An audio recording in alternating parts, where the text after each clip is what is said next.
Hello friends, welcome to my channel Ease of Learning Economics. In today's video, I am going to discuss with you the law of demand. The law of demand is a basic law of economics. It is first developed by Adam Smith. He wrote a book, The Wealth of Nations. In this book, he explained the concept of supply and demand as an invisible hand. But it was Alfred Marshall who made this law more popular. Before moving ahead, we will see the definition of demand and relationship between price and demand.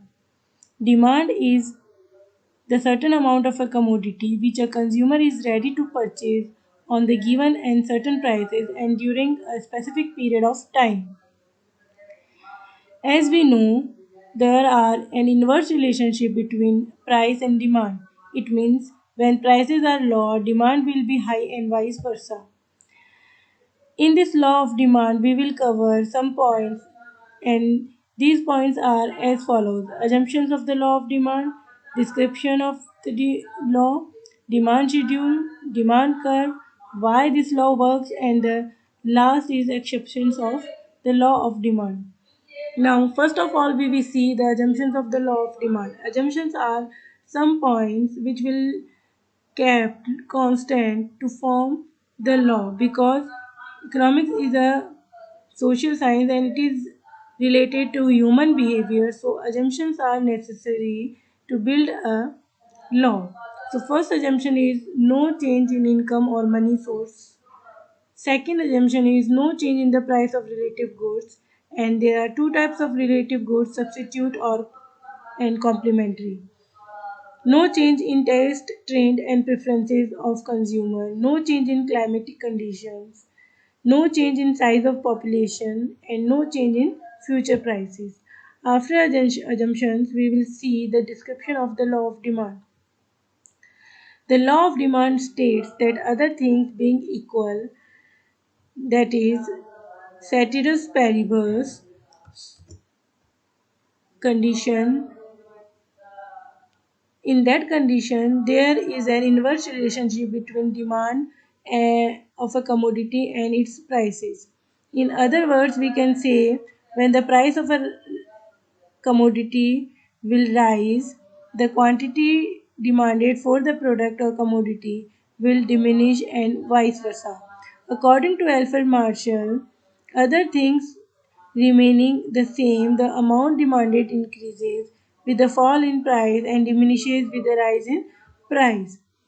So we can also show the price and quantity demanded relationship with the arrow presentation. We can see here there is a upside arrow with price which show if the price increases then quantity will decrease. The downside arrow shows the direction of quantity demanded.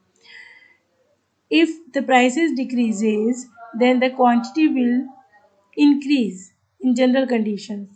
So the law of demand is an indicative statement, not a quantitative statement. That is, it defines only the direction of demand, which always remains opposite to the change in the price of a commodity. Now we will see the demand schedule. Demand schedule is a table which shows the quantity demanded of a particular commodity at different price levels.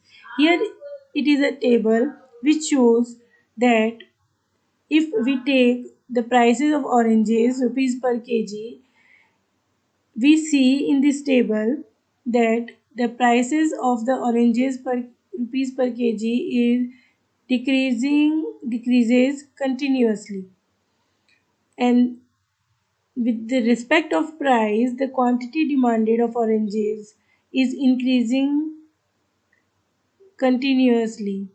So it is a price inverse relationship between price and quantity demanded. When a demand schedule is converted into a graphical representation, it forms a demand curve. So the graphical representation of a demand schedule forms a demand curve. We will take quantity demanded on x-axis, which is horizontal axis, and the price of the commodity on y-axis, which is vertical axis. Here we can see the slope of the demand curve is negative. It is from left to right downwards. Now it is after demand schedule and demand curve, we will see why this law works.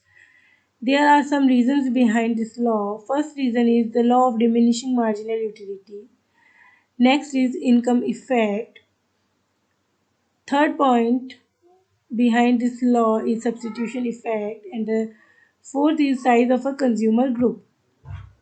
After that, the exceptions of the law of demand we will see.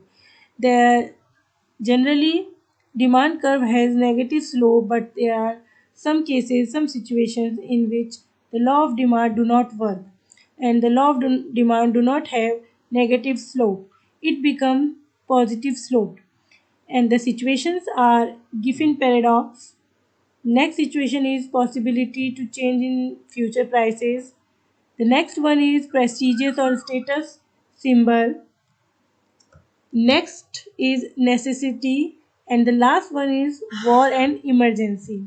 So thanks for watching my video, and please subscribe my channel and do not forget to click on bell icon. Bye.